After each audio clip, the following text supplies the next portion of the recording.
Patay matapos mauwi sa palitan ng putok ang dapat sanay paghahain lang ng warrant of arrest laban sa isang notorious gun for hire na isa ring illegal drug personality nitong linggo ng umaga sa Barangay Kuloy, Sharif Aguac, Maguindanao del Sur.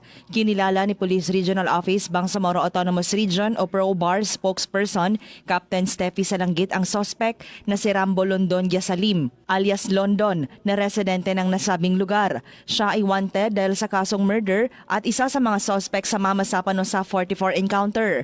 Si alias London ay suspect din sa pagpatay kay former Sharif Aguac Municipal Administrator Alfredo Amilista noong 2014.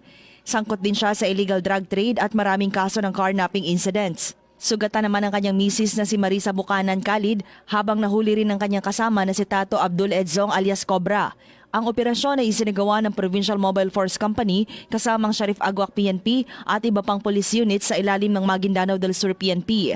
Ayon sa report, imbes na sumuko ang suspect ay bigla itong bumunot ng caliber 45 pistol at pinaputukan ng mga pulis. Nang gumanti ang operating team ay dito tinamaan si alias London. Dinala pa ito sa ospital pero idineklarang dead on arrival ng mga doktor.